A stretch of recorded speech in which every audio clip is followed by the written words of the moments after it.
कुणाल कालरा मुर्दाबाद। कुणाल कालरा मुर्दाबाद। अरे उसका नाम कुणाल कामरा है, कुणाल कालरा नहीं। माना कि तुम लोग भाड़े के टट्टू हो, बेवकूफ हो, लेकिन थोड़ी तो कोशिश कर लो यार। जिस चीज के पैसे मिल रहे हैं, पुतला जलाने जा रहे हो किसी का, पता तो कर लो उसका नाम क्या है। हर छोटी बात पर आरोप बाद में साबित किया जाता है, पहले बुलडोजर चलता है। कोई करप्शन करते हुए पकड़ा जाता है, कोई बात नहीं, थोड़ा चंदा दो, वॉशिंग मशीन के अंदर जाओ, सब साफ हो जाता है। मोदी के नए भारत में ईज ऑफ डूइंग बिजनेस का तो पता नहीं, लेकिन ईज ऑफ डूइंग गुंडागर्दी कमाल की है। जो चीज करना गुनाह नहीं है उसके लिए सजा दी जा रही है, और जो गुनाह है उसके लिए मालाएं चढ़ाई जा रही है।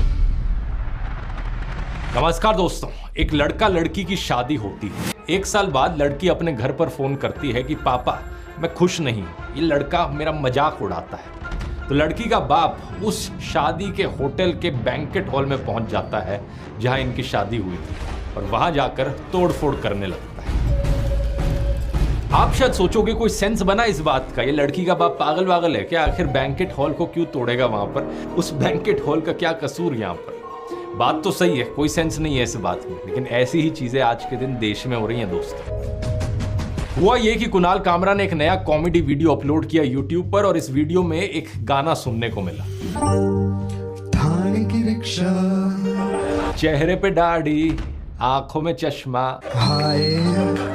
एक नहीं बल्कि कई गाने थे इस कॉमेडी स्किट में। मेरा फेवरेट वाला था तानाशाह ओ तानाशाह। डिग्री में अपनी दिखाता नहीं, नौकरी किसी की लगाता नहीं, तानाशाह ओ तानाशाह। लेकिन पूरा ये जो मुद्दा खड़ा हुआ वो पिछले गाने में एक लाइन की वजह से हुआ, जो लाइन थी, मेरी नजर से तुम देखो गद्दार नजर वो आए। आप बोलोगे कौन आए, किसकी बात हो रही है यहाँ पर? गाने में तो देखो मेंशन नहीं किया गया किसे गद्दार यहाँ पर कहा जा रहा है, लेकिन गाना सुनकर एकनाथ शिंदे के समर्थकों को लगा कि ये बातें तो सुनी सुनी लग रही हैं, लगता है हमारे साहब की बात हो रही है यहाँ पर। उन्हें ये बातें सुनकर बड़ा बुरा लगा, तो वो पहुंच गए हैबिटेट, वो जगह है जहां पर ये वीडियो शूट हुआ था कुणाल कामरा का। वहां जाकर ये लोग बोलते हैं, कहाँ है कुणाल कामरा? उनको कहा गया कि यहाँ तो नहीं है। मैं आपको दिखा दूंगा, नहीं हो। इनमें से एक आदमी भड़क गया, बोला कि अभी अभी मैंने 1 घंटे पहले तो उसका वीडियो देखा है और तुम कह रहे हो कि वो यहाँ नहीं है, ऐसा कैसे हो सकता है? वीडियो और अभी बोलता है कि बहुत पहले मैं उठ करके, हाँ 1 घंटा पहले का वीडियो। अब इसी बात से दोस्तों आप इन लोगों का IQ जज कर सकते हो कितना होगा। This guy, I think he opens YouTube and sees a video of Jawaharlal Nehru making a speech, वो सीधा रेड फोर्ट पहुंच जाता है, किधर है Jawaharlal? I have questions for you. खैर ये लोग हैबिटेट गए क्यों थे? ये सोचकर कि भाई कुणाल ने हमारे साहब का मजाक उड़ाया, अब हम कुणाल का मजाक उड़ाएंगे और यहाँ पर उसे इतनी बुरी तरीके से रोस्ट करेंगे कि एक रोस्ट बैटल हो जाएगी। ना ना ना, ये लोग ये नहीं कर सकते, क्योंकि कॉमेडी करने के लिए आपके अंदर एक सेंस ऑफ ह्यूमर होना चाहिए, उसके लिए क्रिएटिविटी और टैलेंट की जरूरत होती है। कॉमेडी करने के लिए आपके अंदर एक स्पार्क होना चाहिए, जिसके लिए थोड़ा सा IQ भी चाहिए होता है। ये लोग सिर्फ तोड़फोड़ करने गए थे और पूरे वेन्यू को तहस नहस कर दिया।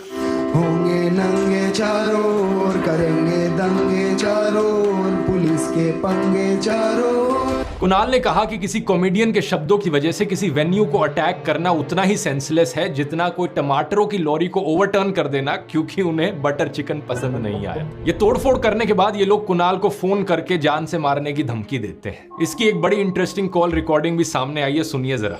हेलो, कुणाल कामरा बात कर रहे हैं क्या? हाँ। ये गुंडा कहता है शिंदे साहब हमारे मुख्यमंत्री। इस पर कुणाल कहता है अब कहाँ वो मुख्यमंत्री है, वो तो उप मुख्यमंत्री है। क्या बोले थे तूने साहब के बारे में? वीडियो डाला है? कौन सा साहब है? शिंदे साहब, हाँ। हमारे मुख्यमंत्री, उनके बारे में क्या वीडियो डाला है? तो मुख्यमंत्री का है, उप मुख्यमंत्री। फिर यहाँ कुछ गंदी गालियां देकर ये बंदा कुणाल से उसका एड्रेस मांगता है।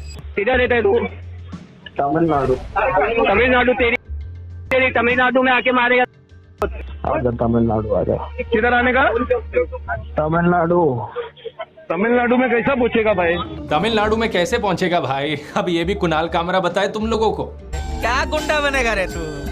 कितने नमूने लोग हो यार। ऐसे ही कुछ नमूने कुणाल कामरा का पुतला जलाते हुए भी देखे गए। अब ये बात समझ आती है कि प्रोटेस्ट कर रहे हो कुणाल के खिलाफ, हर किसी को अधिकार है प्रोटेस्ट करने का, लेकिन जरा सुनो दोस्तों ये नारे क्या लगा रहे थे। कुणाल कालरा मुर्दाबाद। कुणाल कालरा मुर्दाबाद। अरे उसका नाम कुणाल कामरा है, कुणाल कालरा नहीं। माना कि तुम लोग भाड़े के टट्टू हो, बेवकूफ हो, लेकिन थोड़ी तो कोशिश कर लो यार। जिस चीज के पैसे मिल रहे हैं, पुतला जलाने जा रहे हो किसी का, पता तो कर लो उसका नाम क्या है।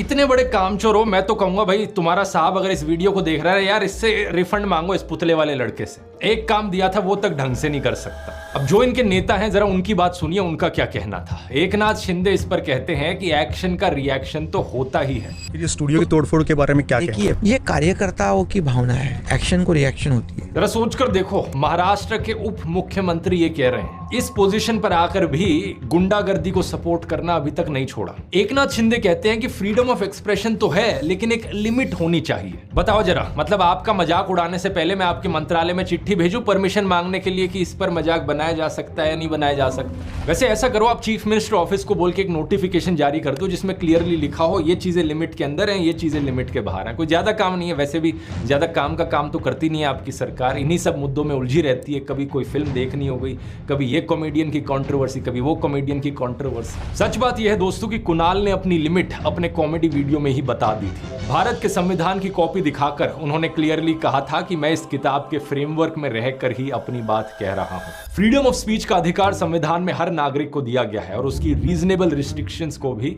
संविधान में क्लियरली लिखा गया है। क्या है ये रिस्ट्रिक्शंस? ये रिस्ट्रिक्शंस है कि आप किसी पूरी कम्युनिटी के खिलाफ जहर नहीं फैलाओगे, समाज में नफरत नहीं फैलाओगे, और ये ऐसी चीजें हैं जो गोदी मीडिया और बीजेपी नेता सालों से करते आ रहे हैं। अगर कोई यहाँ लिमिट से बाहर जा रहा है तो वो अर्नब गोस्वामी जैसे न्यूज एंकर्स हैं और ये गोदी मीडिया चैनल्स हैं जो एक समुदाय के खिलाफ जहर उगलते हैं, झूठी खबरें फैलाकर देश के नागरिकों को बदनाम करते हैं और नफरत फैलाते हैं। लेकिन किसी नेता का मजाक उड़ाया जाना ये फ्रीडम ऑफ स्पीच की रीजनेबल रिस्ट्रिक्शंस में नहीं आता है। इसलिए कुणाल ने भी यहाँ सीधे तौर पर कहा है, यहाँ माफी मांगने वाली कोई बात नहीं है। मैंने एग्जैक्टली वही चीज कही थी जो first deputy chief minister Ajit Pawar ने second deputy chief minister Eknath Shinde के बारे में एक बारी कही थी। मैं भीड़ से नहीं डरता, मैं सिचुएशन के शांत होने का इंतजार करके बिस्तर के नीचे नहीं छुपने वाला हूं। कुणाल ने यह भी कहा कि जिन लोगों ने इसका नंबर लीक किया है, जो बार बार इसे कॉल किए जा रहे हैं, धमकी दे रहे हैं, डेथ थ्रेट्स दे रहे हैं, उन सभी के लिए एक वॉइस मेल भी आती है और उस वॉइस मेल में वही गाना दोबारा से सुनने को मिलता है जो इसने अपने कॉमेडी शो में सुनाया था। मेरी नजर से तुम देखो गद्दार नजर वो आए।